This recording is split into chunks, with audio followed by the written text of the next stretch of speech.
नमस्ते दोस्तों, आप सभी का हार्दिक स्वागत है।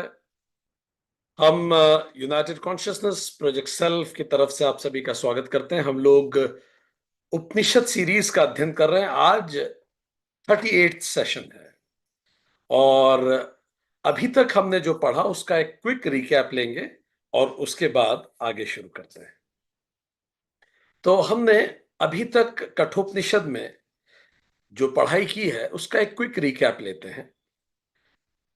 कठोपनिषद की शुरुआत इस वल्ली में द्वितीय अध्याय की द्वितीय वल्ली की शुरुआत पहले मंत्र से होती है और ये पहला मंत्र कहता है कि आत्मा 11 द्वारों वाला नगर है।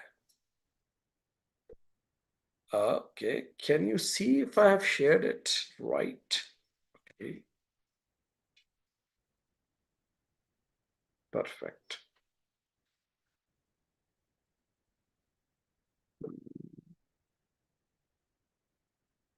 This is fine. आत्मा 11 द्वारों वाला नगर है। इस पूरी द्वितीय अध्याय की द्वितीय वल्ली का जो मेन फोकस है वो आत्मा है। द्वितीय मंत्र आत्मा के बारे में आगे बताता हुआ कहता है कि वह आत्मा हंस स्वरूप है, वायु स्वरूप है, होता स्वरूप है और अतिथि है। वो मनुष्यों में भी है, देवताओं में भी है, ऋत में है, आकाश में है। वह जल, पृथ्वी, यज्ञ और पर्वतों में है। वही सत्य है, वही महान है, वही ब्रह्म है। तीसरा मंत्र यह बताता है कि वही आत्मा प्राण और अपान का संचालक है। उसी से प्राण और अपान चलते हैं। चौथा मंत्र कहता है वही देही है, उसके उपरांत कुछ भी नहीं। जब वो रिफ्लेक्ट होना बंद हो जाती है तो कुछ शेष नहीं बचता। पांचवा मंत्र कहता है वो प्राणों का आलंबन है। छठा मंत्र हमें बताता है कि मृत्यु उपरांत ज्ञान और कर्म के आधार पर प्राणी योनि को प्राप्त करता है। वो पुनः मनुष्य भी पैदा हो सकता है और वो वनस्पति भी बनता है। आठवां मंत्र कहता है वह तीनों अवस्था के परे है, स्वप्न, सुसुप्त और जागृति। उस पर समस्त लोक आश्रित हैं और उसका कोई उल्लंघन नहीं कर सकता। अभी तक हमने आत्मा के स्वरूप के बारे में पढ़ा द्वितीय अध्याय कठोपनिषद के द्वितीय वल्ली में। अब हम इसके आगे यमराज क्या बताते हैं वो पढ़ेंगे। अभी तक यमराज ने मूल रूप से आत्मा का स्वरूप बताया कि इस 11 द्वारों वाले शरीर का में वो अवस्थित रिफ्लेक्ट होती है, वही प्राणों को संचालित करती है, वही प्राणों का आलंबन है और मृत्यु उसी को कहते हैं जब आत्मा रिफ्लेक्ट होना बंद कर दे। पर मृत्यु के उपरांत हमारे ज्ञान और कर्म के आधार पर प्राणी विभिन्न विभिन्न योनियों को प्राप्त करते हैं। वो मनुष्य भी बन सकते हैं, वनस्पति भी बन सकते हैं। और यमराज ने ये बताया कि उस आत्मा तीनों अवस्थाओं के परे है। चलिए अब देखते हैं वो आगे आत्मा के बारे में हमें क्या बताते हैं और उसको हम हमारे जीवन में कैसे जी सकते हैं। So now we will read मंत्र नंबर 9। तो नवा मंत्र इस प्रकार है। जिस प्रकार इस लोक में प्रविष्ट हुई एक ही अग्नि प्रत्येक रूप में प्रवेश कर तद अनुरूप व्यक्त होती है, उसी प्रकार संपूर्ण भूतों में स्थित एक ही अंतरात्मा प्रत्येक रूप के अनुरूप व्यक्त हो रहा है और इससे परे भी सर्वव्याप्त है। 10वां मंत्र कहता है जिस प्रकार इस लोक में प्रविष्ट हुई एक ही वायु प्रत्येक रूप में प्रवेश कर तद अनुरूप व्यक्त होती है, उसी प्रकार संपूर्ण भूतों में स्थित एक ही अंतरात्मा प्रत्येक रूप के अनुरूप व्यक्त हो रहा है और इसके परे भी व्याप्त है। चलिए मंत्र 9 और मंत्र 10 को समझने का प्रयास करते हैं। यमराज इस मंत्रों के द्वारा हमें क्या कहना चाह रहे हैं? कई बार आप लोगों ने भी ये पूछा है और मन में ये विचार आना स्वाभाविक है कि पहले भी आत्मा के बारे में यह बताया गया है कि आत्मा सर्वव्याप्त है, पर फिर से वो कह रहे हैं, फिर से यमराज आत्मा के बारे में बता रहे हैं कि वो सर्वभूतों में स्थित अंतरात्मा है और इसके परे भी है। तो ये बार बार रिपीट क्यों करते हैं? कई बार कई लोग विचार करते भी हैं कि इस रिपीटेशन का क्या तात्पर्य है। शंकराचार्य अपनी कमेंट्री में इसका आंसर देते हैं। शंकराचार्य बताते हैं ये रिपीट क्यों किया जा रहा है। I am quoting him, quote, though based on the canons of right knowledge, the realization of the truth of the unity of the self does not, in spite of constant reiteration, dawn on the minds of those Brahmins whose buddhi is not straightforward. आदि शंकराचार्य कहते हैं कि बार बार बताने के बाद भी, हालांकि ये जो आत्मज्ञान है, ये जो तात्विक ज्ञान है, ये सत्य और एकात्मता पर निर्भर करता है, उसी के पिलर्स पे खड़ा है, पर बार बार रिपीट करने के बाद भी वो ब्राह्मण, ब्राह्मण मतलब ट्रूथ सीकर, जो सत्य की खोज कर रहे हैं, जिनकी बुद्धि अभी तक भ्रमित ही है, वो लोगों को एक दूसरे से बांटते हैं, वो सही ज्ञान को समझ नहीं पाते और इसीलिए बार बार बोलना पड़ता है। शंकराचार्य कहते हैं whose mind is distracted by many false reasonings, ऐसे लोग जिनका दिमाग चारों तरफ की गलत बातों के कारण भ्रमित हो चुका है। आप न्यूज़पेपर में फॉल्स रीजनिंग पढ़ते हैं, आप बहुत सारे लोगों के मुंह से फॉल्स रीजनिंग सुनते हैं। False reasoning and logicians, accordingly the Upanishads, deeply imbued with the concern of man, communicates this truth again and again. जब समाज बार बार धूल गिराने से परहेज नहीं करता, तो उपनिषद भी बार बार धूल झटकने से परहेज नहीं करते। आदि शंकराचार्य ने कहा, हो सकता है आपको शायद कहीं रिपीटेशन लगे भी, पर आदि शंकराचार्य कह रहे हैं रिपीटेशन नहीं है, यह अनिवार्य है। इस सेशन के बाद 7 दिन आप फिर उसी समाज और जगत प्रपंच में जाएंगे, वो जो धूल आएगी उसको झटकता है। यूनिटी इन डाइवर्सिटी को फिर से स्थापित करता है, वन बिहाइंड मैनी को फिर से स्थापित करता है, एटर्नल अमंग टेम्पररी को फिर से स्थापित करता है। तो ये मंत्र कहता है, जिस प्रकार एक अग्नि, यथा एकः अग्नि भुवनम प्रतिष्ठा, इस पूरे प्रविष्ट, इस पूरे भुवन में प्रविष्ट हो जाती है, रूपम रूपम प्रतिरूप बभूव, और अलग अलग रूप ले लेती है अग्नि, तथा एक, बिल्कुल उसी तरह, सर्वभूतांतरात्मा, सभी भूतों के अंदर जो अंतरात्मा है, रूपम रूपम प्रतिरूप बहिच, वो भी अलग अलग रूप लेती है और उसके बाहर भी है। जरा समझें क्या कहना चाह रहे हैं। एक अग्नि, यहां अग्नि की सिमिली ली और अगले ही मंत्र में वायु की सिमिली ली है। क्या तात्पर्य है और यहां अग्नि की सिमिली क्यों ली गई है? अग्नि सूर्य का प्रतीक है, सूर्य अग्नि का प्रतीक है। हमारे अस्तित्व के लिए अग्नि का अस्तित्व अनिवार्य है। अग्नि ताप है, बिना ताप के हम जी सकते हैं? बिना सूर्य के हम जी सकते हैं? तो यमराज ये कह रहे हैं, जिस प्रकार एक अग्नि होती है, हीट होती है, हीट कितनी इंपॉर्टेंट है, ये जो सूर्य है जिससे हमें हीट मिलती है, वो एक ही सनलाइट पूरी पृथ्वी पे गिर रही है, दूसरा कोई सन नहीं है।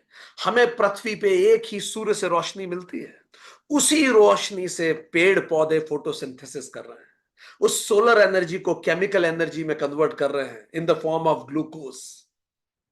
पूरे पेड़ पौधे घास उसी सौर ऊर्जा से काम कर रहे हैं। एल्गी फोटोसिंथेसिस कर रही है जैसे प्लांट्स करते हैं।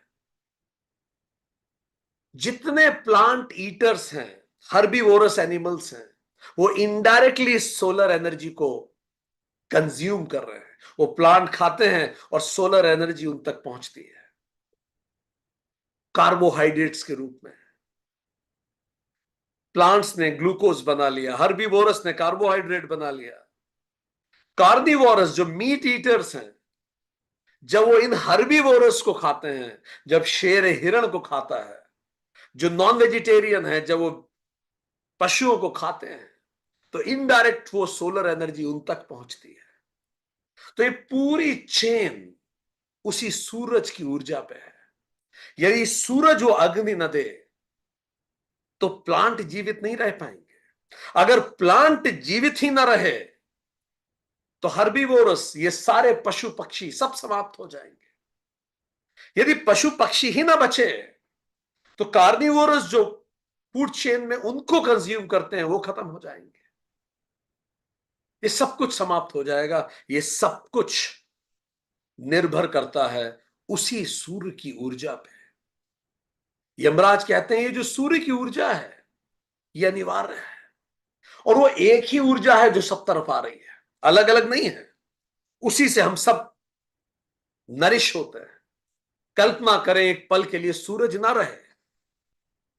अगर सूरज ना रहा तो क्या होगा? अगर सूरज बचा ही ना तो 1 से 3 दिन के अंदर ही धरती का पूरा टेम्परेचर गिर जाएगा। अगर यह अग्नि समाप्त हो गई, फोटोसिंथेसिस रुक जाएगा कुछ ही घंटों के अंदर। अब प्लांट्स अपना खाना ना बना सकेंगे, वो ग्लूकोज प्रोड्यूस नहीं कर सकेंगे, वो ऑक्सीजन प्रोड्यूस नहीं करेंगे, वो सरवाइव नहीं कर पाएंगे। और उसके कुछ समय बाद ही जैसे ही सूरज बंद हुआ, सोलर पावर सारी एनर्जी इस प्लेनेट से खत्म हो जाएगी। अग्नि के जाते ही सब समाप्त हो जाएगा। हमारे सैटेलाइट फेल हो जाएंगे, सारा इकोसिस्टम फेल हो जाएगा। 1 सप्ताह के अंदर टेम्परेचर लिथोस्फीयर पे 0 डिग्री सेल्सियस हो जाएगा। 7 दिन के अंदर 0 डिग्री तक टेम्परेचर पहुंच जाएगा। समुद्र में पानी अभी जमेगा नहीं, पर ऊपर का पानी बहुत ठंडा होने लगेगा धीरे धीरे। 1 सप्ताह के अंदर प्लांट्स मरने लगेंगे। वो जितना उनके पास बचा हुआ, जो भी उनके पास बची हुई एनर्जी है वो उसको कंज्यूम करेंगे, पर उसके बाद फिर धीरे धीरे प्लांट्स भी खत्म होने लगेंगे। जब प्लांट्स खत्म होने लगेंगे तो पूरी फूड चेन डिसरप्ट हो जाएगी, और धीरे धीरे जो प्लांट्स को खाने वाले हर्बीवोरस है वो समाप्त हो जाएंगे। 1 महीने के अंदर अगर ये अग्नि नहीं रही धरती पर तो धरती का टेम्परेचर -73 डिग्री सेल्सियस हो जाएगा।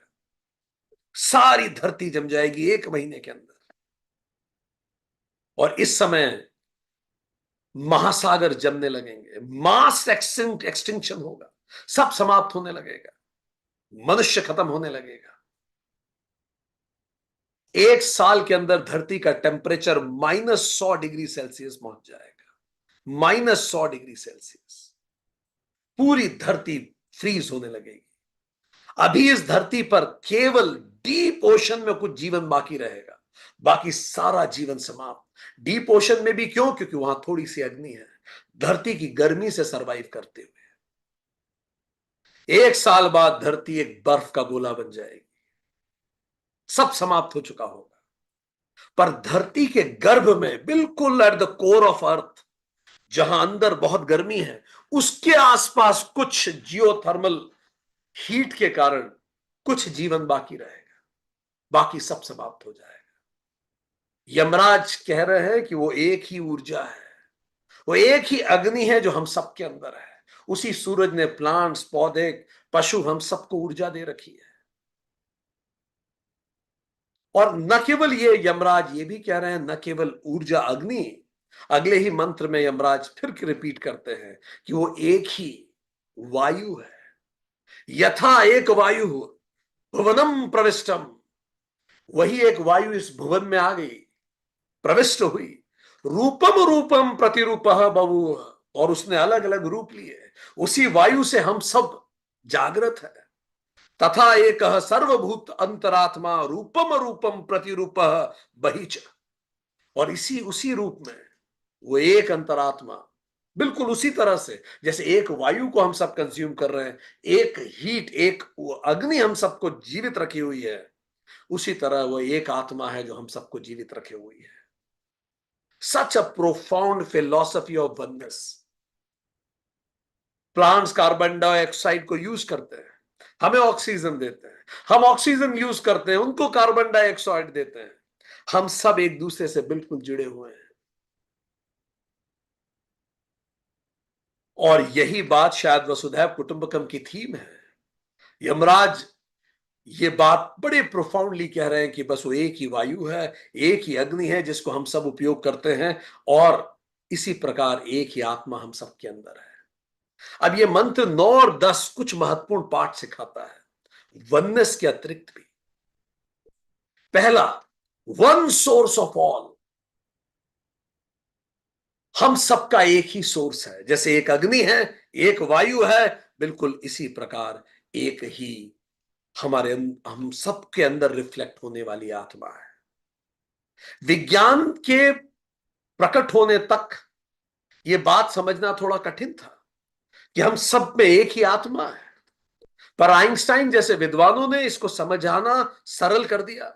सारी चीजें बनी हुई हैं मॉलिक्यूल से, मॉलिक्यूल एटम से बना है, एटम प्रोटॉन, न्यूट्रॉन और इलेक्ट्रॉन से बना है, प्रोटॉन और न्यूट्रॉन क्वार्क से बना है, इलेक्ट्रॉन लेप्टॉन से बना है, और क्वार्क और लेप्टॉन किससे बने हैं?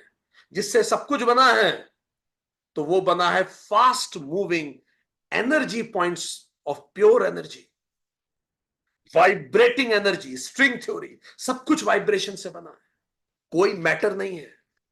इसका क्या मतलब है? ये जो फिजिकल वर्ल्ड आपको दिखता है, इसके पीछे कोई मैटर नहीं है, विज्ञान कहता है मैटर है ही नहीं, पर ये दिखता है नहीं, पर ये दिखता है मैटर जैसा। जैसे कांच है, आप जानते हैं, हम सब विज्ञान के विद्यार्थी, कांच लिक्विड है, वो फ्लो हो रहा है, पर लगता नहीं है। इसी तरह हम वाइब्रेटिंग एनर्जी हैं, पर दिखते नहीं, हम तो मास दिखते हैं, फॉर्म चेंज हुआ है। फिजिकल वर्ल्ड ऐसा लगता है। अब याद कीजिए, सा मा या माया, जो दिखता है पर होता नहीं है, वो माया है। यही तो हमने डिफाइन किया शास्त्रों में कि ये दिख रहा है, ये केवल रिलेटिव रियलिटी है, एब्सोल्यूट रियलिटी नहीं है। हमने ये नहीं कहा ये असत है, ये है, ये आप छू सकते हैं, पर ये एब्सोल्यूट रियलिटी नहीं है। एब्सोल्यूट रियलिटी तो वाइब्रेशंस है, ओम की vibrations. Quoting Einstein, everything is energy and that's all there is to it. सब कुछ एनर्जी है और कुछ भी नहीं। इसका मतलब हम भी एनर्जी हैं, आप भी एनर्जी हैं। So we are nothing but energy manifested. यही यमराज कह रहे हैं, वो एक ही ऊर्जा है जो मैनिफेस्ट होती है। Energy can not be created और can not be destroyed, it can only be transformed from one form to another. यही तो यमराज कह रहे हैं, atma can never be destroyed, never be created, वो केवल रूप बदलती है। इसका मतलब you and everything around you is eternal. मैं, आप, हम सब एटर्नल हैं, हम तो केवल रूप बदलते हैं। यही तो कृष्ण कह रहे हैं, अर्जुन ऐसा कभी नहीं हुआ जब तुम न रहे या मैं न रहा, तुम भूल गए, बस मुझे याद है। We are eternal beings. इसीलिए तो हम कहते हैं we are not human beings having spiritual experience, we are eternal beings having human experience. हम तो एटर्नल बीइंग्स हैं, आज इस रूप में। So we are the same energy जिससे पूरी यूनिवर्स बनी है। इसका मतलब मैं और ये ग्लास एक ही है। We are made of the same vibrations, थोड़ा बहुत, और इस कारण हम सब कनेक्टेड है। We are connected, we are one. इसीलिए हमें म्यूजिक सुनना अच्छा लगता है, जब अपना अपने के पास बैठता है तो मन को सुकून मिलता है। इसीलिए जब आप किसी भी चीज को पूरी शिद्दत से चाहते हैं, तो ये पूरी यूनिवर्स आपके साथ आ जाती है, क्योंकि हम सब एक ही तो हैं। हम में उस यूनिवर्स में कोई अंतर नहीं। अगेन कोटिंग आइंस्टाइन, गौर से सुनिएगा, match the frequency of reality you want and you can't help but get that reality. बस एक शिद्दत से उस फ्रीक्वेंसी से ट्यून कर लीजिए। जो रियलिटी आप अपने लिए क्रिएट करना चाहते हैं वो क्रिएट हो जाएगी। आप सोचिए और वो होना शुरू होगा। क्यों? आइंस्टाइन क्या कहते हैं? It can't be the other way, कुछ और हो ही नहीं सकता, क्योंकि हम सब एक ही हैं। आगे आइंस्टाइन कहते हैं, this is not philosophy, this is physics, unquote. Einstein ने कहा ये कोई दर्शन नहीं है, ये फिजिक्स है, क्योंकि हम सब उसी वाइब्रेशन से बने हुए हैं। तो यमराज कह रहे हैं सर्वभूतात्मा। तो पहली चीज ये मंत्र ने हमें सिखाया, one source of all beings. तो हम क्या करें जीवन में? जब बहुत तेज गुस्सा किसी पे आए तो याद रखना वो एक ही अग्नि है जो हम सब में प्रवाहित है, वो एक ही वायु है जो हम सब में है, वो एक ही आत्मा है जो हम सब में है। कौन किस पे क्रोध करेगा? और कब तक? ये तो टेम्पररी लाइफ फॉर्म्स हैं। जब किसी पे द्वेष आए तो ये याद रखिए, वन सोर्स ऑफ ऑल। जब आप जाति की बात करें याद रखिए, वन सोर्स ऑफ ऑल। जब आप किसी से घृणा करें याद रखिए, वन सोर्स ऑफ ऑल। तुम जब भी घृणा करते हो एक्चुअली तुम खुद से ही घृणा करते हो। दूसरा पार्ट इससे, एक सर्वभूत अंतरात्मा, यमराज कह रहे हैं one consciousness that reflects in all beings. Source एक है और वो एक ही सब में रिफ्लेक्ट हो रहा है, यमराज कह रहे हैं। इसका मतलब we are essentially one. Hierarchy जो होती है समाज में, ये बड़ा है ये छोटा है, ये एग्जिस्टेंशियल अरेंजमेंट है, ये जरूरी है। एक जनरल मैनेजर होगा, एक मैनेजर होगा। मैनेजर को जनरल मैनेजर की बात सुननी चाहिए, सुननी पड़ेगी। मेजर को जनरल की बात सुननी पड़ेगी, सुननी चाहिए। ये एग्जिस्टेंशियल अरेंजमेंट है, पर इसका मतलब मेजर लेसर बीइंग नहीं है, जनरल हायर बीइंग नहीं है। We all are equal beings in an existential arrangement to help each other. क्या आप अपने ऑफिस में इस तरह का स्टेट ऑफ माइंड से रह सकते हैं? क्या आप अपने घर में इस तरह के स्टेट ऑफ माइंड से रह सकते हैं? एक सर्वभूत अंतरात्मा, ये लिख के रख सकते हैं आप अपने ऑफिस में। तो जब सबॉर्डिनेट आए आपके सामने और वो गलती करे तो आप उसे डांटे, डांटना आपका अधिकार है, पर उसकी गरिमा को ना हर्ट करें, क्योंकि हम सब एक हैं। Never hurt anybody's dignity, never feel lower from anybody also. किसी से खुद को छोटा भी महसूस मत कीजिए। क्यों? सबकी अंतरात्मा एक है। फैक्ट है ये, विज्ञान बता चुका है, उपनिषद बता चुका है, और क्या। पर सर ऐसा लगता नहीं है। अरे ऐसा क्यों लगेगा? ऐसा क्यों लगेगा? ऐसा क्यों नहीं लगता वो हम बता रहे हैं, ऐसा नहीं लगेगा। उसका भी एक कारण है। एक ये सच्ची घटना है, जब ये विश्व युद्ध चल रहा था तो एक अंग्रेज को, ऐसा होता रहा उस जमाने में, अभी भी होता ही होगा, ये जो एक्सटर्नल एजेंसीज होती हैं, खुफिया एजेंसी, तो ब्रिटिश खुफिया एजेंसी ने एक अंग्रेज को जर्मनी भेज दिया 10-15 साल के लिए। और वो जर्मनी चला गया, और वो जर्मनी जाकर वहीं रहने लगा, वैसे ही रहा, उन्हीं के तौर तरीके, उन्हीं के कायदे, सब कुछ सीख गया, अच्छी उसको ट्रेनिंग मिली, वो पूरा जर्मन हो गया। 15 साल वहीं रहा, 15-20 साल। जब वर्ल्ड वॉर दोनों खत्म हो गए उसके बाद वो लौटा, वापस इंग्लैंड आ गया। अब जब वो वापस इंग्लैंड आया तो उसे बड़ी मुश्किल होने लगी इंग्लैंड आके, क्योंकि इंग्लिश और जर्मन तौर तरीके बहुत अलग थे। तो उसको घर में एडजस्ट करने में भी समस्या आने लगी। तो उसके परिवार वाले बोलते हैं, भाई अब हो गया नाटक, खत्म करो, तुम इंग्लिश हो, वैसे बिहेव करो। वो कहता है मुझे पता है मैं इंग्लिश हूं, पर मैं क्या करूं, 20 साल की आदत है, चाय ऐसे पीने की, सुबह ऐसे उठने की, बात ऐसे करने की, किसी को इस तरह से ग्रीट करने की, किसी को इस तरह से ट्रीट करने की, चीजों को ऐसे देखने की, 20 साल की आदत है, कुछ साल तो लगेंगे। बस यही कारण है, हम सबको बचपन से आदत है अपने आप को ऐसे देखने की जैसे हमें सिखाया गया है। तुम इस जाति, इस धर्म, इस देश, इस दिन, इतनी सारी लिमिटेड आइडेंटिटीज हमें दी गई हैं। इसीलिए बार बार खुद को याद दिलाना पड़ता है। तो क्या लिमिटेड आइडेंटिटीज गलत हैं? समझिए, विकास के लिए देश के विकास के लिए देश नाम का स्ट्रक्चर बहुत जरूरी है, क्योंकि आप कैसे unit, nation is a unit to develop. उस पॉइंट ऑफ व्यू से राष्ट्रों का बड़ा महत्व है। It's a unit so that you can develop. But then सर्वभूतात्मा, सभी भूतों की आत्मा तो एक ही है। इसीलिए मैं जिस देश में पैदा हूं सेवा करूं, पर मैं मानवता की सेवा से भी ना चूकूं। सो सर्वभूत अंतरात्मा। और तीसरा सबक क्या मिलता है इस दोनों मंत्र से, 9 और 10?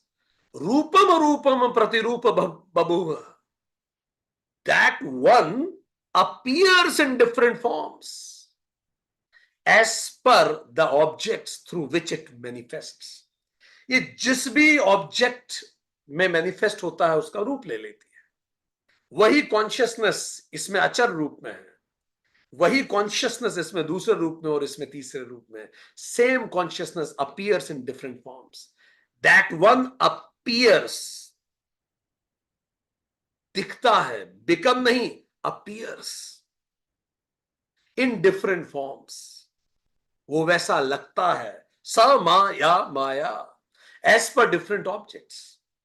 कोई दोस्त दिखता है, कोई दुश्मन दिखता है, कोई हिंदू दिखता है, कोई मुस्लिम दिखता है, ठीक।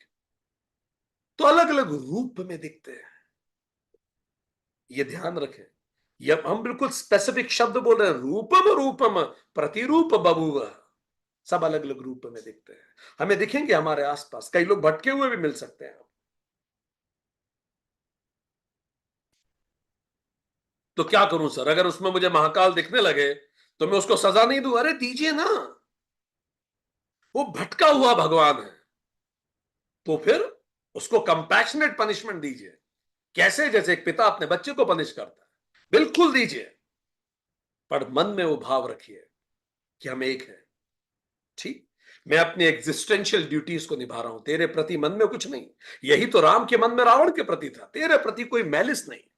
तूने गलत किया, गलत कर्मों का पनिशमेंट देता हूं, ये मेरी ड्यूटी है, ड्यूटी निभाता हूं। तू मुझे वैसा ही प्रिय जैसे कोई और प्रिय, पीरियड। ये स्टेट ऑफ माइंड ऑफिस में रखिए, घर में रखिए। चौथा सबक, वही च, आगे ये भी कहा, केवल यही नहीं है, रूपम रूपम प्रतिरूप बहु, बहुत सारे रूप हैं, पर केवल वही नहीं है। That consciousness also exist outside of these forms, वो इनके परे भी है। इसी को कितनी सुंदर तरह से भगवान ने गीता में समझाया है। क्या कहते हैं भगवान? बहुत सुंदर। अध्याय 10 श्लोक 20 भगवत गीता, मैं सभी भूतों में स्थित आत्मा हूं। और भगवान की अनुकंपा देखिए, इतनी अनुकंपा, इतनी करुणा भगवान कृष्ण की, कि वो ये बोल के चुप नहीं होते। उनको पता था कि आने वाली पीढ़ियां नहीं समझेंगी मुझे। वो एक एक स्पीशीज का नाम लेके बताते हैं।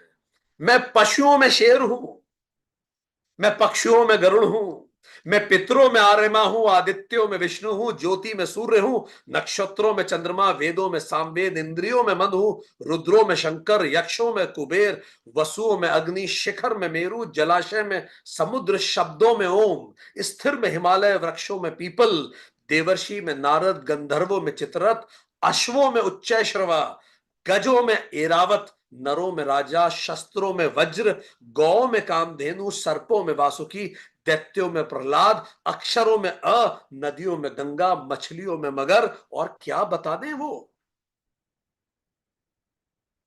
कह रहे हैं मैं शस्त्रों में भी हूं, मैं अचर में भी हूं, तलवार में भी मैं हूं, वज्र में भी मैं हूं, मैं कॉन्शियसनेस उसमें भी हूं, मैं गाय में भी हूं, मैं सांप में भी हूं, मैं यक्ष में भी हूं, मैं रुद्र में भी हूं, मैं पितरों में हूं, मैं पक्षियों में हूं, मैं पशुओं में हूं, मैं नरों में हूं, मैं गायों में हूं, मैं सर्पों में हूं, मैं दैत्यों में तक में हूं, मैं नदियों में हूं, मैं मछलियों में हूं। और क्या कहेंगे वो? इससे ज्यादा क्या समझा सकता है कोई भी परमात्मा कि मैं सब कुछ, सब में मैं हूं। रूपम अरूपम प्रतिरूप बभूव, पर फिर भी इंसान घृणा करता है। सोचिए, और उसके बाद खुद को आध्यात्मिक भी कहता है। परमात्मा कल्याण करे सबका, ठीक है। उसके बाद वो खुद को और ये भी कहता है मैं गीता पढ़ता हूं, और न केवल पढ़ता है, गीता को कोट भी करता है। पर मजे की बात है, वो लोगों से घृणा भी करता है। कृष्ण ने किसी से घृणा नहीं की। कृष्ण ने तो कभी दुर्योधन से घृणा नहीं की। कृष्ण ने किसी से घृणा नहीं की। राम ने रावण से घृणा नहीं की। कृष्ण ने दुर्योधन से घृणा नहीं की। और उनको पढ़ने वाले लोग एक दूसरे से घृणा करते हैं ना, अजीब बात। और ये जो चौथा इससे सबक है वो बड़ा कीमती है। वही च बात वहां खत्म नहीं हुई। उन्होंने कहा, यमराज ने, आत्मा परमात्मा इन सब में तो है, पर इसके अतिरिक्त भी है। इसका मतलब यह कहना कि मैं ईश्वर हूं सही है, पर मैं ही ईश्वर हूं यह सही नहीं है। ठीक, इन सब में गॉड है, इसका मतलब ये मल्टीपल गॉड नहीं है। ये दैट वन गॉड जो सब में मैनिफेस्ट हो रहा है। ये इतनी मोटी या इतनी छोटी बात कई लोगों को पल्ले नहीं पड़ी। और इस कारण इस देश में, इस दुनिया में बड़े युद्ध हुए। धर्मों में ऐसी लड़ाई हुई कि भगवान भगवान केवल यही है। कितनी सुंदर शब्द है, दो शब्द हैं पर बड़े कीमती हैं। वही है च, इसके अतिरिक्त भी भगवान है। ऐसा नहीं बस यही भगवान है, इसके अतिरिक्त कोई और भगवान नहीं। लिख रहा है वही है च, इसके अतिरिक्त भी, इसके परे भी। इसी को नेति नेति कहा। Not only this, not only this, not only this, I am God, but God is not only me. परमात्मा तो हर तरफ है। पूरी दुनिया का इतिहास उठा के पढ़ लीजिए। पहले यह बात हुई, बहुत सारे बुत हैं, बहुत सारे भगवान हैं, तो मारो, पीटो, कत्ल करो। क्यों? ऐसा भी स्थिति, और युद्ध हुए। क्यों? God are many. ये विचार गलत है, गॉड शुड बी वन। अरे भाई, तो वही तो कह रहे हैं, वो एक ही भगवान है जो सब में रिफ्लेक्ट होता है, वो हर तरफ है। पर नहीं, God is one. Many to one लाने में बहुत युद्ध हुए, लोगों की जाने गई। महमूद गजनबी आए भारत में, मूर्ति भंजक। कई मूर्खों ने ऐसा विचार किया कि मूर्ति तोड़ने से सब कुछ हो जाएगा, वो बड़े धार्मिक बन जाएंगे अगर वो मूर्ति तोड़ देंगे। उनको लगा कि सनातनी मूर्ति पूजक हैं। काश वो समझ पाते, सनातनी मूर्ति नहीं, ब्रह्म पूजक हैं। क्या अंतर हुआ? मूर्ति में वी इन्वोक ब्रह्म। किसी भी चीज में जब आप ब्रह्म को इन्वोक करें तो हमारे लिए कीमती हो जाएगा। ठीक। सो मूर्ति में हम मूर्ति की पूजा नहीं करते जो ठेले पे बिक रही है, वो पूज्य नहीं है। जब आप उस ठेले की मूर्ति को लेके आएंगे, अपने घर में स्थापित करेंगे, पूरे प्राण से अपनी आस्था उसमें विराजित करेंगे, और आप परमात्मा से प्रार्थना करेंगे, हे प्रभु, हे ईश्वर, कुछ पल के लिए अपनी अनंत ऊर्जा का एक कण यहां रिफ्लेक्ट करें। उस समय उसमें आप प्राण प्रतिष्ठा करते हैं। उसके बाद वो गणेश मूर्ति नहीं रह जाती, वो ब्रह्म स्वरूप हो जाती है। और उसके बाद फिर वो पूजनीय हो जाती है। और 10 दिन के बाद हम फिर से उनका नमन करते हैं कि प्रभु आप पधारे, हमारे अंदर आध्यात्मिकता का और संचार किया, हमें हमारे जीवन में और सजग रहने के लिए प्रेरित किया। हम इस पाठ को हमेशा याद रखेंगे, हम उन्हें धन्यवाद देते हैं।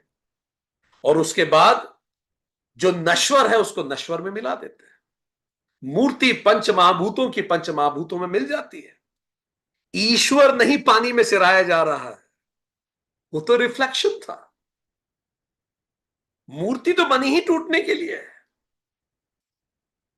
मूर्ति तोड़ने से कोई ब्रह्म टूटता है?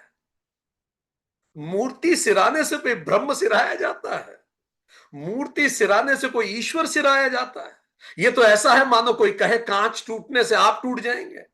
अरे,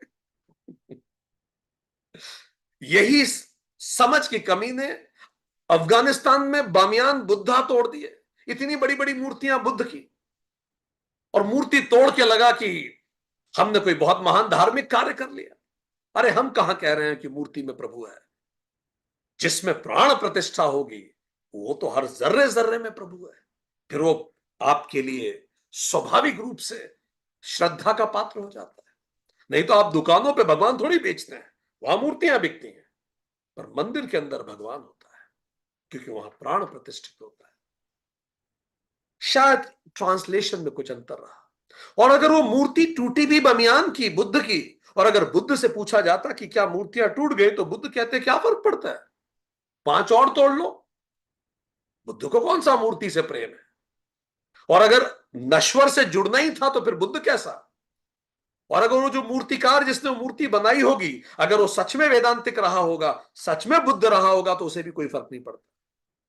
इस नासमझी पे किसी को फर्क नहीं पड़ता। सो इसीलिए समय के साथ लोग समझ नहीं पाए इस बात को और चीजें बिगड़ी। तो मैनी गॉड्स टू वन, बहुत युद्ध हुए। अब मजे की बात है, जब डिक्लेयर हो गया ठीक है वन गॉड लेट से, अब फिर से फाइट हुई, विच वन।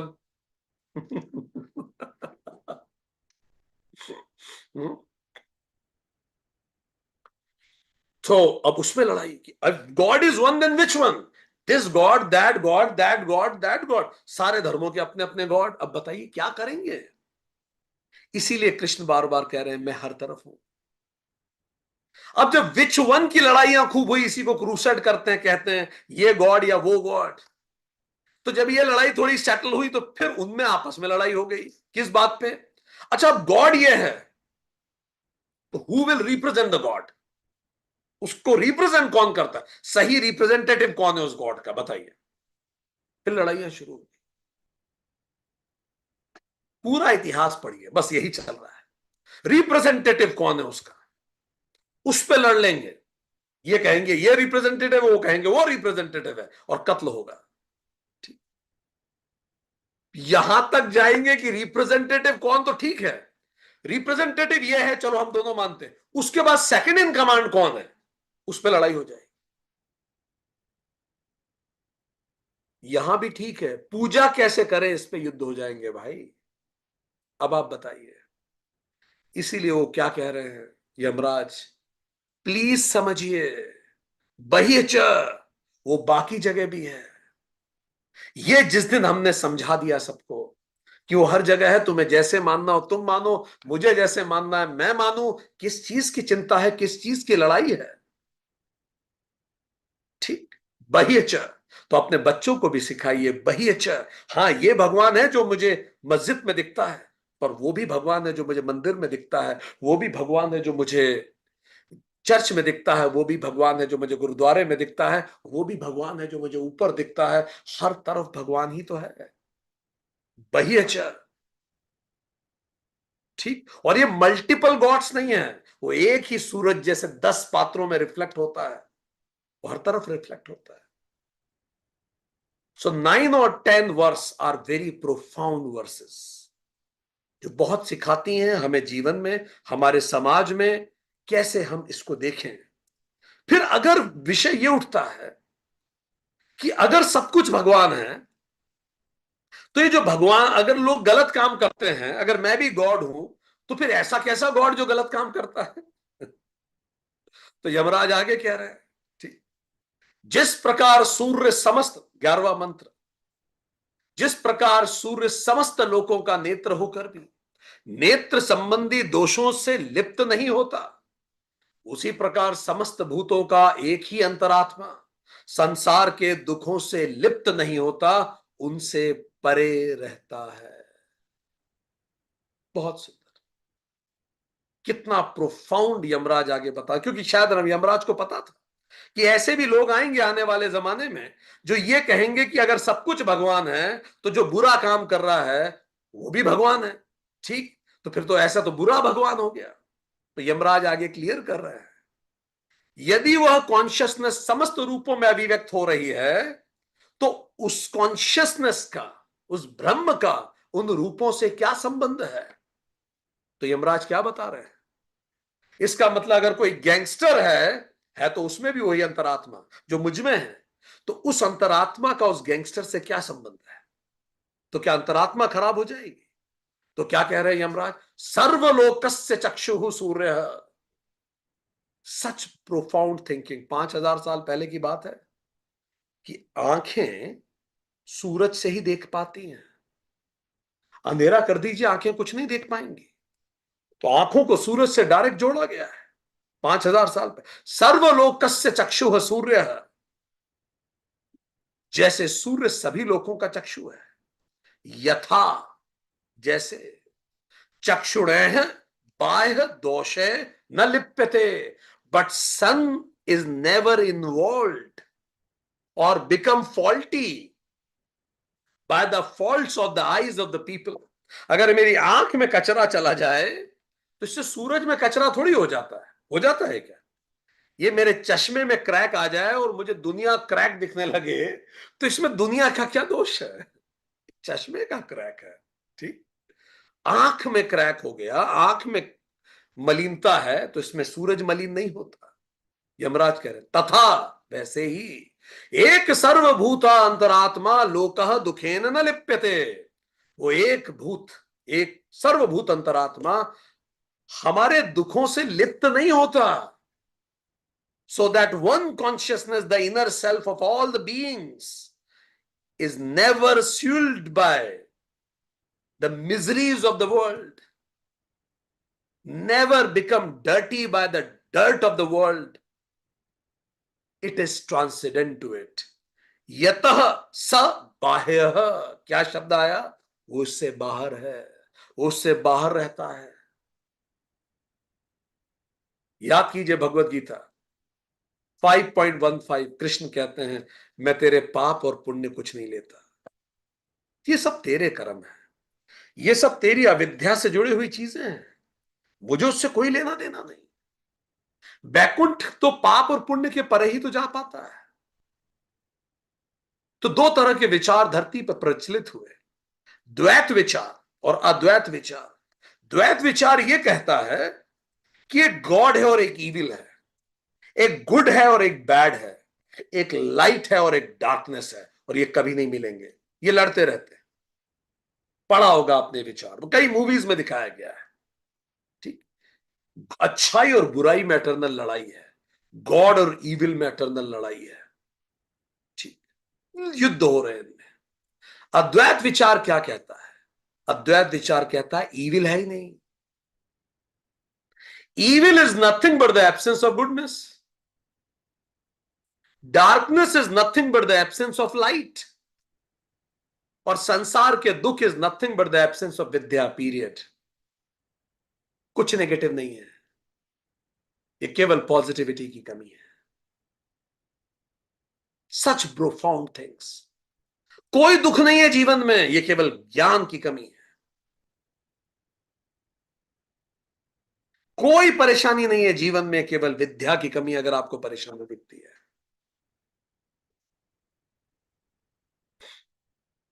याद कीजिए योग सूत्र, ईश्वर की क्या परिभाषा दी गई है?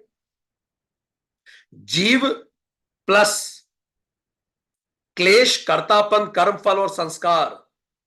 यही जीव में से अगर ये चारों चीजें माइनस कर दो तो जीव ईश्वर हो जाएगा। तो जीव माइनस क्लेश, माइनस कर्तापन, माइनस कर्मफल, माइनस संस्कार। संस्कार क्या है? यही जो बचपन से अभी तक लिमिटेड लेबलिंग्स, ऑल लेबल्स, ये सब हटा दें। ठीक। कर्तापन, मैं करने वाला हूं, यह अहंकार त्याग दें। जब मैं करता ही नहीं तो कोई कर्मफल नहीं, और जब ना मैं करता हूं ना कर्मफल हूं तो काहे का क्लेश। ये सब हट जाए, जीव में से सब हट जाए तो जीव ही तो ईश्वर है। अपरामृष्ट, योग सूत्र कहता है अछुआ रहे। यही तो कह रहा है कठोपनिषद। लोक दुखेन न लिप्यते। लोक के दुख उसको नहीं जोड़, चिपक नहीं पाते उससे। ईश्वर लीलाधर है, ये तो लीला है। कृष्ण लीलाधर है, कृष्ण नहीं चिपकेंगे, वो मधुसूदन है। वो मां के साथ जब रहेंगे मां का बच्चा बन के रहेंगे, वो ऐसा बच्चा बनेंगे यशोदा का जैसे यशोदा के अतिरिक्त ब्रह्मांड में कोई एग्जिस्ट नहीं करता, पर वो मधुसूदन है, वो चिपकेंगे नहीं। अपरामृष्ट, अछूते। फिर जैसे ही वहां से जाएंगे, वो ऐसे जाएंगे जैसे कभी थे ही नहीं। वो अपने अगले कर्तव्य में आगे बढ़ेंगे, कनेक्टेड सबसे रहेंगे पर अटैच किसी से नहीं रहेंगे। वो राधा राधा रानी से मिलेंगे, उन्हें प्रेम करेंगे, इस कदर एक आत्मा प्रेम करेंगे। पर जब कर्तव्य बुलाएगा तो और आगे चले जाएंगे। वो अपने गुरुकुल जाएंगे, गुरुकुल में गुरु माता को अपनी माता जैसा जिएंगे। गुरु के बच्चे को मौत से खींच के लाएंगे, सारे दायित्व पूरे करेंगे एक विद्यार्थी के, पर वहां से भी चल देंगे। वो लीलाधर है, वो लीला में रमते नहीं है, वो फिर आगे बढ़ जाते हैं। वो कुरुक्षेत्र में होंगे, वो द्वारिका में होंगे, पर वो कहीं भी चिपकेंगे नहीं। मधुसूदन, नॉन स्टिकी रहेंगे हर तरफ से। अलिप्यते, लोक दुखे न लिप्यते। इसका मतलब क्या यह है कि किसी को दुख हो रहा है, कृष्ण को फर्क नहीं पड़ता? हाँ, एक अनाज का एक चावल खाएंगे तो उसकी लाज बचाने दौड़ के आएंगे। बट वो उसी द्रौपदी को ये भी बताएंगे, द्रौपदी ये मत समझ लेना कि इतना बड़ा महायुद्ध तुम्हारे बालों के लिए हो रहा है, इतनी महत्वपूर्ण नहीं हो तुम। वो साथ खड़े होंगे पांडवों के, पर अभिमन्यु के प्रारब्ध में दखल नहीं देंगे।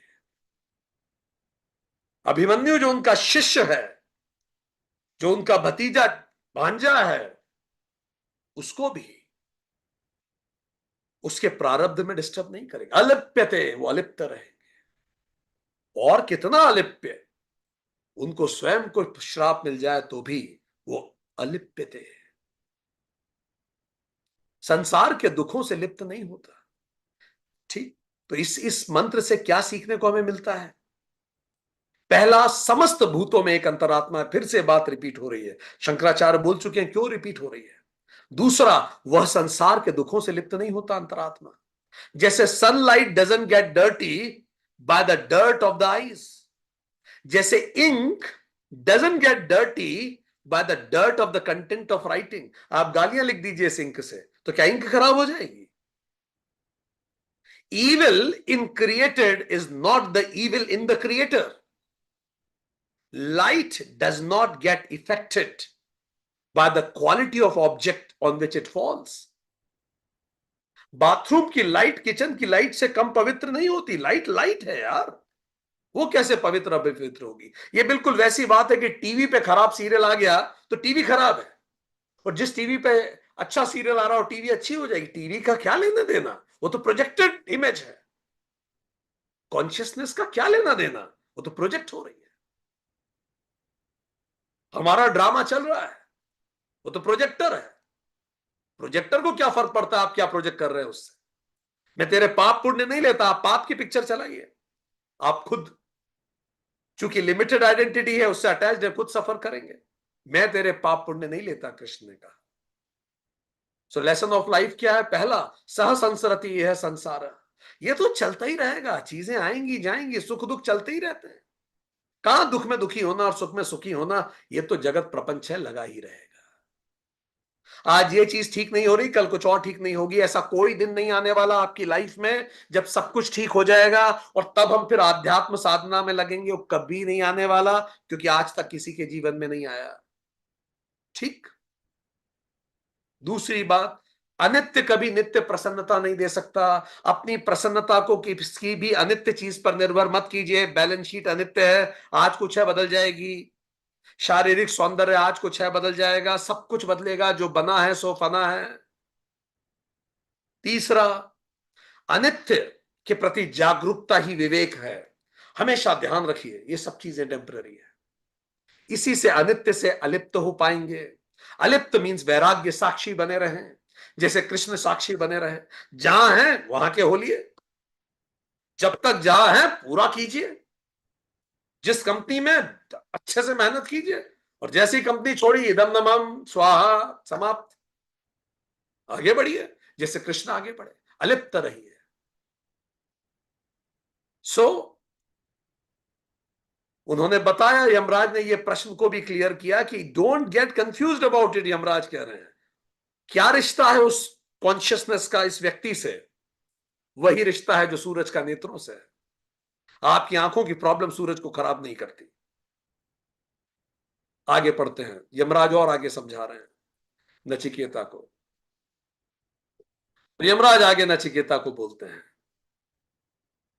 वह एक सबको अपने अधीन रखने वाला और संपूर्ण भूतों का अंतरात्मा है।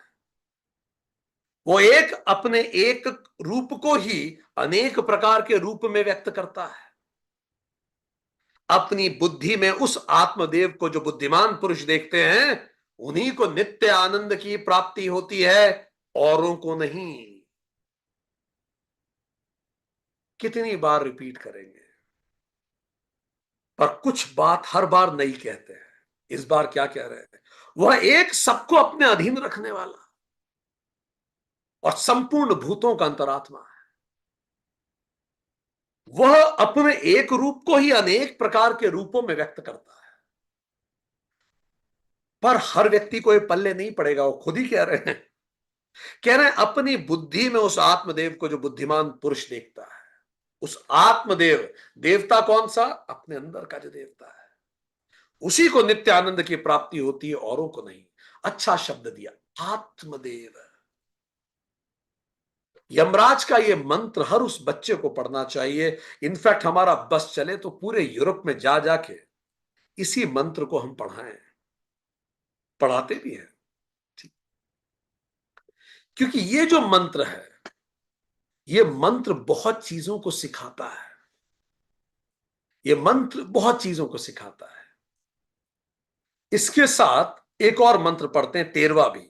ठीक, उसके बाद ये दोनों मंत्र हम लोग एक साथ समझेंगे कि इन दोनों मंत्र के बाद यमराज का मतलब क्या है और कैसे आधुनिक जीवन में ये दोनों मंत्र बड़े कीमती हैं। एक बार 13वां मंत्र भी देखते हैं, यमराज 13वें मंत्र में क्या कह रहे हैं। यमराज कह रहे हैं, वह अनित्य पदार्थों में नित्य स्वरूप और चेतनाओं में चेतना है। वह एक ही अनेकों की कामनाएं पूरी करता है। अपनी बुद्धि में स्थित इस आत्मा को जो विवेकी पुरुष देखते हैं, उन्हीं को नित्य शांति प्राप्त होती है, औरों को नहीं। तो ये दो शांति के मंत्र हैं। नित्य शांति किसको प्राप्त होती है? ठीक, चलिए। वह अनित्य पदार्थों में नित्य स्वरूप है और चेतनाओं में चेतना है। वह एक ही अनेकों की कामनाएं पूर्ण करता है, पर हर कोई उसे नहीं जान सकता। कौन जान सकता है?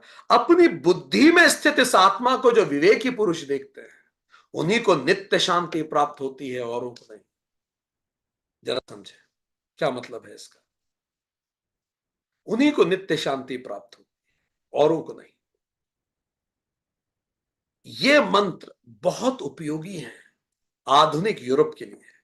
आधुनिक यूरोप में बड़ी संख्या में लोग ईश्वर को मानना उन्होंने बंद कर दिया है। थक गए वो ईश्वर को मान के। ठीक, क्या कह रहे यमराज मंत्र 12-13 में, यदि वह हमारे, अब ये बात कैसे आई, ये मंत्र कहां से आया? प्रश्न ये उठता है कि यदि वो परमात्मा हमारे दुख से, पाप और पुण्य से अप्रभावित है, तो ऐसा कौन है जिसको कभी दुख नहीं होता? नित्य और आनंद शांति किसको प्राप्त हो जाती है? तो यमराज कह रहे आत्मदेव को प्राप्त होती है। वो सुख दुख से अलिप्त रहता है ऐसा व्यक्ति। प्रश्न ये उठता है कि अगर वो परमात्मा अलिप्त रहता है तो मैं अलिप्त हो सकता हूं क्या? ऐसे कौन से लोग होते हैं जो सुख दुख से अलिप्त रह पाते हैं इस धरती पे? तो यमराज कह रहे हैं आत्मदेव रह पाते हैं। और क्या कह रहे हैं? ये धीरा आत्मस्थम अनुपश्यन्ति तेषाम शाश्वतम सुखम। वो धीर पुरुष, वो बुद्धिमान पुरुष, आत्मस्थम, वो who see him as existing in their own self, जो उस आत्मा को स्वयं मानते हैं, अनुपश्यंती, ऐसे ही देखते हैं, तेषाम, केवल वही, शाश्वत सुखम, हमेशा सुखी रहते हैं, न इतरेशम, बाकी नहीं रह सकते, रह ही नहीं सकते। वो कह रहे हैं संभव ही नहीं है। Says who? यमराज। औरों को ये शांति नहीं मिलती। अब जरा एक एक शब्द पढ़े, समझे इसको डिटेल में। क्या है पहला? यहीं से तो ऑब्जेक्शन शुरू होता है, इसी मंत्र से। पहला शब्द यमराज का, वो सबको अपने अधीन रखने वाला, एको वशी सर्वभूत अंतरात्मा। तो कई बार लोग ये पहली लाइन पढ़ लेते हैं, वो सबको अपने वश में रखने वाला। और इतनी बड़ी तादाद इस दुनिया में भगवान को छोड़ रही है। यूरोप में एक बहुत बड़ी संख्या में लोग अब मंदिर, मस्जिद, गुरुद्वारे नहीं जाते।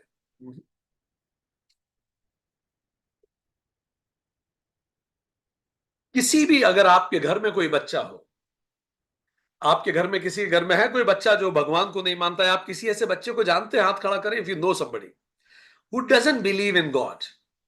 और आप किसी भी ऐसे व्यक्ति को जानते हैं? हाँ, अभिनव, थैंक यू। और anybody else? I also know. हम भी हैंड रेस कर देते हैं। कहां से होता है? ये रहा। हम्म। हाँ, हम भी जानते हैं ऐसे एक व्यक्ति को। ठीक है, हम सब जानते हैं। हमने तो इतने सारे हाथ खड़े कर दिए, बहुत सारे लोगों से मिले। ठीक है। सो अब उस व्यक्ति से जब आप मिले हैं तो उससे ये पूछिएगा, व्हाट इज गॉड?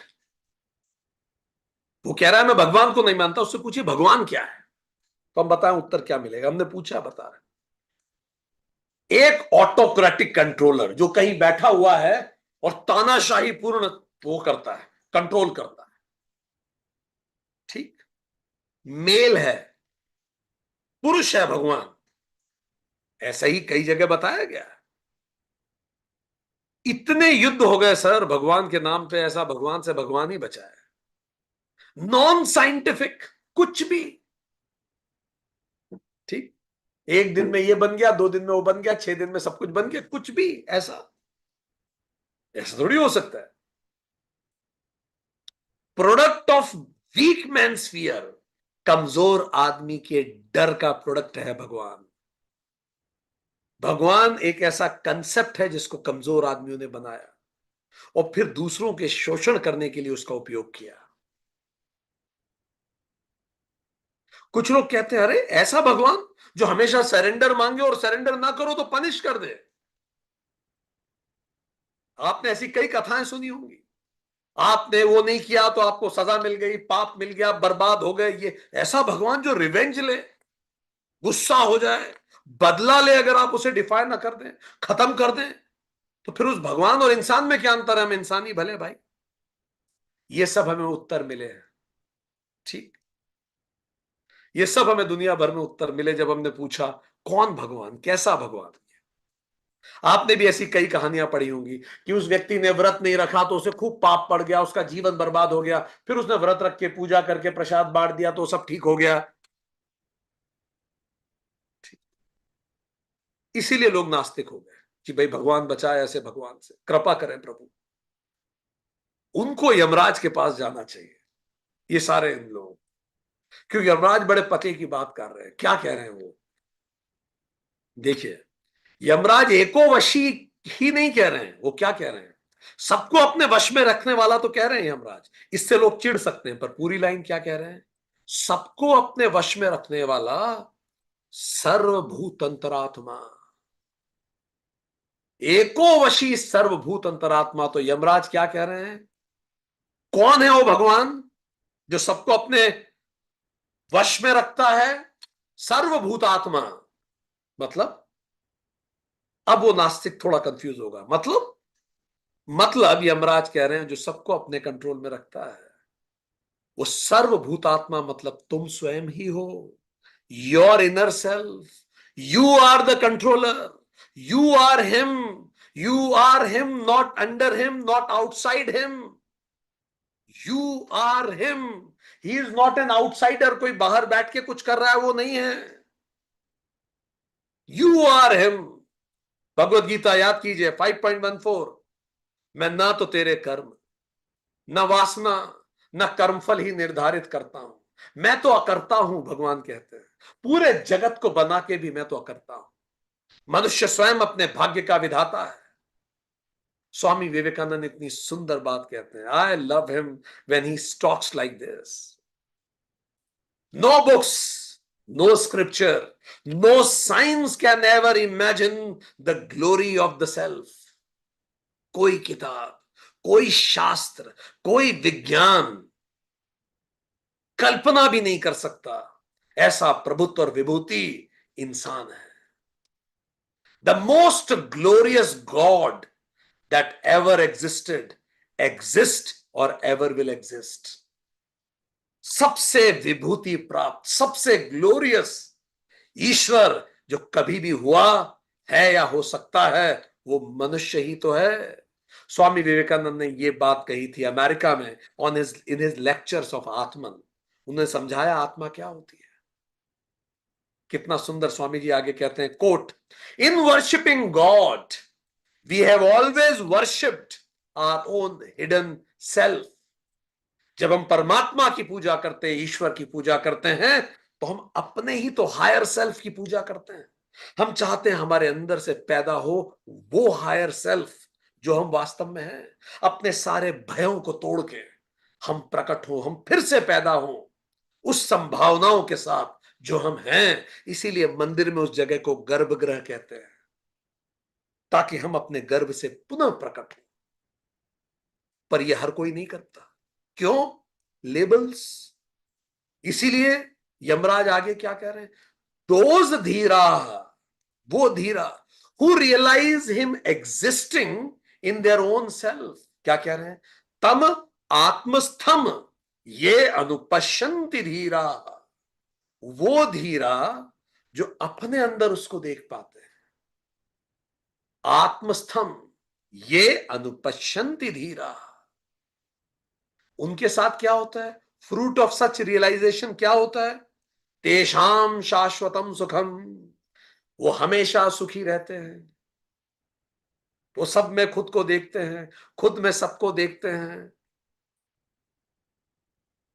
जब वो खुद को सब में देखते हैं तो भगवत गीता के अध्याय 10 को जी रहे होते हैं, भगवान की 75 विभूतियां देखते हैं।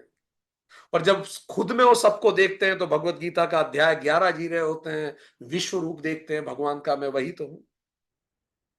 वो हमेशा खुश रहते हैं, न इतरे शाम, कोई दूसरा नहीं। बिकॉज, क्यों ऐसा, स्व आत्मभूत, क्योंकि मैं ही तो वो हूं, ऐसा वो जीते हैं। इसीलिए हम क्या कहते हैं, भगवान स्वयंभू हैं। स्वयंभू मतलब नॉट डिपेंडेंट ऑन एनीबॉडी। अब कौन नास्तिक इस बात को न मानेगा। नास्तिक क्या कह रहा है, मैं केवल अपनी अच्छाई पे विश्वास करता हूं, यही तो हम कह रहे हैं महाराज। यही तो भगवान है। आपके अंदर जो सबसे अच्छा है वो ईश्वर है, और आपके अंदर जो सबसे खराब है वही आपका एक इंसान है। और इंसान से ईश्वर होने के बीच का दूरी ही ये जीवन है। यही तो हम कह रहे हैं। इंसान अपने अंदर विश्वास रखे वही आस्तिक है, वो नास्तिक नहीं है। सर्वभूतात्मा यमराज कह रहे हैं, संपूर्ण भूतों का अंतरात्मा, one of all essence, no ego, no duality. कोई राजा है, कोई प्यादा है, पर शतरंज का खेल खत्म हुआ तो सब एक बक्से में बंद होकर जमा है। आप इंडस्ट्री के ओनर हैं, कोई इंडस्ट्री का एम्प्लॉय है, क्या फर्क पड़ता है। जो काम के लिए तनख्वाह मिलती है वो काम करो, वो काम करवाओ, बाकी सब दोस्त यार एक। शतरंज का खेल खत्म होते ही सब डब्बे में बंद होने। एशेस कब है, राख का कप है, राख से बने राख में चले जाएंगे। क्या कह रहे हैं यमराज, एकम रूपा बहुधा यह करोति, one who makes his one form multifold. वो अपने एक रूप को अनेक रूप में व्यक्त करता है। कृष्ण जी इसी को विभूतियों के बारे में बात करते हैं। इसी को तो कहानियों में हमने पढ़ा है कि जब गणेश जी ने एक बिल्ली को मार दिया तो मां पार्वती के चेहरे पे स्क्रैच आ गया। बिल्ली को मारा, स्क्रैच हो गया उसके गाल पे बिल्ली के, तो मां के गाल पे भी स्क्रैच आ गया। तो गणेश जी देख के घबरा गए और मां से पूछा, मां आपको स्क्रैच कैसे लगा। तो मां ने बोला, तुमने ही तो मारा मुझे। तो गणेश जी ने बोला, आपको कब मारा। तो मां ने बोला, बेटा मैं ही तो प्रकृति हूं, तुम किसी भी जीव को मारोगे मुझे ही तो मारोगे। सो द पॉइंट इज, सर्वभूत आत्मा, सबको अपने वश में रखने वाला। तो यमराज ने कहा, केवल उसी को शांति प्राप्त हो सकती है, औरों को नहीं मिलने वाली। वो तो इसी में लगे रहेंगे, ये उसका, वो मेरा, ये तुम्हारा, ये पराया, ये इसका, ये उसका, वो दुखी रहेंगे ही। वो पैदा ही इसीलिए हुए हैं और ऐसे ही हो जाएंगे। आगे यमराज कहते हैं, Yamraj goes further in that मंत्र। अब जब ये क्लैरिटी होती है तो आगे बात होती है, धीर पुरुष यही वह है रूप में जिस अनिर्वाच्य परम सुख का स्रोत मानते हैं, उसे मैं कैसे जान सकूंगा। ये मन में आ सकता है, मैं कैसे जानूं उसे। वह क्या स्वयं प्रकाशित होता है अथवा किसी और के द्वारा प्रकाशित होता है। यह नचिकेता के मन में भी प्रश्न आया होगा कि वो जो आत्मा है उसको कैसे जाना जाए। वो स्वयं प्रकाशित होगी या किसी और के द्वारा प्रकाशित होगी। इसको भी समझना चालू करते हैं। इससे पहले वो पिछले मंत्र से इसको जोड़े, तब और क्लैरिटी होगी। पिछले मंत्र में आत्मा को क्या कह रहे हैं यमराज? नित्यो अनित्यानाम, वो अनित्यो में अनित्य है। ठीक। और क्या कह रहे हैं? चेतनश्य चेतना नाम, वो चेतनों की भी चेतन है। फिर वो क्या कह रहे हैं? वह एक ही अनेकों की कामनाएं पूरी करता है। अब ये बात फिर थोड़ी सी जटिल लगेगी। ये पिछले मंत्र में है, फिर अपन अगले मंत्र पे आएंगे जो अभी हमने आपको पढ़ाया। वह एक ही अनेकों की कामनाएं पूरी करता है। इसका क्या मतलब? वह एक कौन है? आप खुद ही तो हैं। ठीक। और अनेकों की कामनाएं पूरी करता है, मतलब सच बात है, वो परमात्मा हम सब में परमात्मा रूप में स्थापित है। और हम सब अपनी अपनी कामनाएं पूरी करते हैं कि नहीं करते? इसका क्या मतलब है? हम सब की कामनाएं पूरी करने वाला वो एक ही तो है, वही अंतरात्मा। इसका मतलब lift your self by your self. किसने कहा? कृष्ण ने गीता में कहा, अपने आप को खुद लिफ्ट कीजिए। आत्मनम आत्मनाम उद्धरेत, स्वयं को खुद उठाइए। आत्मनम आत्मानाम अवसादयेत, और आत्मा ही आत्मा को कष्ट, हम खुद ही खुद को कष्ट देते हैं। इसीलिए आप खुद को लिफ्ट कीजिए। सेम लाइट है जो हम सब पे गिर रही है, उस लाइट को हम कैसे यूज कर रहे हैं। कोई आर्त है, कोई अर्थार्थी है, कोई जिज्ञासु है, कोई ज्ञानी है, वही 24 घंटा सबको मिला है, वही टाइम सबको मिला है, वही लर्निंग सबके लिए हो रही है। आप इसका यूज कैसे करते हैं? कौन सी कामना पूरी करेंगे आप इस अंतरात्मा की ताकत से? अच्छी नौकरी मिल जाएगी। यही तो बोला था स्वामी विवेकानंद के पास, नरेंद्र के पास पैसे नहीं थे, बड़े गरीब थे, मन नहीं लगता था कमाने में। रामकृष्ण परमहंस को कहा कि ये सब तो ठीक है, मेरा कमाने में मन नहीं लगता, पर घर तो चलाना है ना, पिताजी एक्सपायर हो गए, कैसे करें? तो रामकृष्ण परमहंस ने बोला, क्या चिंता है, जाके मां से मांग लो, गोएनास, जितना चाहिए मिल जाएगा। वो गए मांगने, हिम्मत ही नहीं पड़ी, मुंह से शब्द ही नहीं निकले कि मां थोड़ा पैसा दे दो। आंखों से आंसू बहने लगे, बोला मां मुझे ज्ञान दे, मुझे आत्मा अनुभूति दे। वो वापस आ गए। फिर पूछा रामकृष्ण परमहंस से, ले आए? कितने लाए? नरेंद्र ने बोला, मैं बोल ही नहीं पाया। रामकृष्ण बोला, तुझे कैसी चिंता है, जा और मांगना। फिर से भेजा। नरेंद्र फिर रोके आत्मज्ञान मांग के आ गए। फिर कुछ नहीं मांगा, तीसरी बार भेजा, नरेंद्र मांग न सके। सबके पास वही 24 घंटा, एक जीवन, वही सब कुछ है। आप क्या मांगते हैं? तथास्तु, सब पूरा होगा। कुछ ऐसा मांगिए जो विलक्षण हो, कुछ ऐसा मांगिए जो मांगने योग्य हो। क्योंकि मांग भी आप किससे रहे हैं? इस पूरी सृष्टि से मांग रहे हैं, तो उसके लायक मांगिए। इससे लेसन फॉर लाइफ क्या है? कई लोग ऐसे सोचते हैं वो सबकी कामनाएं पूरी करता है। अरे इसका मतलब सबकी कामनाएं वो नहीं कर रहा पूरी, आप सब अपनी अपनी कर रहे हैं। और अगर सबकी कामनाएं वो पूरी करे तो फिर कैसा मुश्किल हो जाएगा। 8 बिलियन लोग हैं, एक व्यक्ति है, 2 लोग उसी से शादी करना चाहते हैं, अब दोनों की कामना कैसे पूरी हो जाएगी भाई? किसान है जिसको पानी चाहिए, इंडस्ट्री वाला है, उसको उस समय पानी नहीं चाहिए, वो सुखाने के लिए रखा है उसने कुछ, ऐसे कैसे हो जाएगा? सबकी कामना अलग अलग है, ऐसे नहीं होता। ठीक। इसीलिए जो हो रहा है उसको स्वीकार कीजिए, अपने आप को मजबूत कीजिए और अपनी अंतरात्मा की शक्ति को आगे बढ़ाइए। हम एटर्नल बीइंग्स हैं। कैसे? कह रहे हैं यमराज, अपनी बुद्धि में स्थित। बुद्धि से सोचिए। विज्ञान बता चुके हैं, आध्यात्म बता चुके हैं, प्रैक्टिस कीजिए।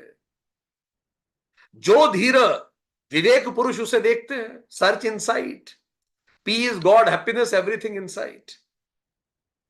तो अब ये मंत्र पे जाए 14वें पे। वे धीर पुरुष जो जानते हैं यही वह है, इस रूप में जानते हैं। पर क्वेश्चन यह है कि क्या यह रियलाइजेशन खुद प्रकाशित होगा या कोई और बताएगा इसे? चलिए हम आपसे पूछते हैं। Let me ask from you that question. यदि किसी में कोई चेंज होना है, ट्रेन के बाहर निकाल के फेंक दिया, वो बैरिस्टर महात्मा गांधी बन गया। बच्चा हाथ में मर गया, वो टीचर मदर टेरेसा बन गई। लाला लाजपत राय को लाठियां भांजते देख लिया, वो बच्चा भगत सिंह बन गया। ये परिवर्तन अगर हो सकता है, होता है। चार लोगों को, एक बूढ़े को, बीमार को, मृत को और वृद्ध को देख लिया, और एक सन्यासी को देख लिया, तो एक युवा आदमी बुद्ध बन गया, सिद्धार्थ बुद्ध बन गया। हम तो ये सब देखते हैं दिन रात। हमारा प्रश्न आपसे है, अगर ये परिवर्तन होता है, हो सकता है, लोगों में होता है, तो ये किस पर निर्भर करता है? ऑप्शन 3 आपको दे रहे हैं, यही नचिकेता पूछ रहा है शायद। ये किस पर निर्भर करता है? ऑप्शन ए, आप पर, स्वयं पर। ऑप्शन बी, गुरु या शास्त्रों पर। ऑप्शन सी, सिचुएशन पे। लिखिए, ए बी सी लिख डालिए। नचिकेता ये पूछ रहा है किस पर निर्भर करता है? क्या यह स्वयं प्रकाशित होगा या किसी अन्य के द्वारा? बिल्कुल सच बात आपने समझी है। आप बिल्कुल सब सही बात समझिए। इसका उत्तर यमराज कितनी सुंदर उत्तर दे रहे हैं। बहुत प्रोफाउंड क्वेश्चन है जो नचिकेता ने पूछा कि ये फिर ये किस पर, इसको कौन प्रकाशित करेगा? Who will reveal that God to me? कौन इसको प्रकाशित कर देगा? तो अंतिम मंत्र में नचिकेता को यमराज बड़ा सुंदर उत्तर देते हैं। 15वां। यमराज हंसते हैं शायद और कहते हैं, प्रकाशित करेगा? उस संतरात्मा को प्रकाशित करेगा कोई? वहां तो सूर्य भी प्रकाशित नहीं होता, वहां चंद्रमा भी नहीं चमकता, अरे वहां तो तारे भी नहीं चमकते, ना ये बिजलियां चमकती हैं। फिर इस अग्नि की तो बात ही क्या है? कौन उसको प्रकाशित करेगा? उस आत्मा के प्रकाशमान होते हुए ही तो सब कुछ प्रकाशित होता है। उसकी कांति से ही तो सब कुछ चमकता है। उसको कौन प्रकाशित करेगा? जैसे वो कहते हैं कि सूरज को कौन दिया दिखाएगा, उसको कौन प्रकाशित करेगा? वहां तो ना सूरज चमकता है, न चंद्रमा चमकता है, न बिजलियां कड़कती हैं, ना कोई दिया है वहां। वो कोई ऑब्जेक्ट नहीं है जिसको देखा जा सके, जिसको सोचा जा सके। वो प्योर सब्जेक्ट है। ये बिल्कुल वैसा ही है जैसे एक राजकुमार था जो खो गया बचपन में ही। उसको कबीलों ने पकड़ लिया, कबीलों के साथ बड़ा हुआ, खुद को कबीला ही मानने लगा, विद्रोही कबीला। राजा दुखी, एकमात्र राजकुमार गायब। बस एकमात्र संकेत था, उसके हाथ पे एक टैटू बना हुआ था, यहां राज चिन्ह, पर गायब, मृत मान लिया गया। एक बार इन कबीलों ने विद्रोह किया, राजसेना ने उनको प्रतिरोध किया और ये गिरफ्तार कर लिए गए। राजकुमार कबीलों का सरदार था, विद्रोहियों का सरदार था। इसको जेल में भेज दिया गया, यातनाएं थी, कैद में डाल दिया गया। इसको राजा के सामने प्रस्तुत किया गया दरबार में। जब ये राजा के सामने खड़ा हुआ तो राजा ने उस कबीले के सरदार के हाथ में टैटू देखा। राजा ने तुरंत देखा कि, और राजा ने बोला, ये कहां से बनवाया? उसने बोला, ये तो मैं लेके पैदा हुआ हूं, ये मैं हूं, ये मेरे साथ है। जब से मैं हूं इस धरती पे, मैंने, ये मेरे साथ है, ये मैं लेके पैदा हुआ हूं, मेरे अस्तित्व का हिस्सा है। राजा की आंखों से आंसू टपकने लगे। वो जो विद्रोही था, राजा बूढ़ा हो चला था, तुरंत सिंहासन से नीचे उतरा, उसे गले लगाया। वो बोला, बेटा, तू कहां कारागार में परेशान होता था? तू कहां इतना दुख में रहता था? ये सब कुछ तेरा ही तो है। राजा ने तुरंत अपना मुकुट उसके सर पे पहना दिया, उसको अपने साथ लेके गया, बड़े प्रेम से सिंहासन पे बिठाया। बोला, बेटा, आप, सब कुछ तेरा है। एक ही पल में वही व्यक्ति राजा हो गया जो कैदी था। बस यही हमारी कहानी है। एक जितनी देर में चुटकी बजती है, उसे जानना वो हो जाना है।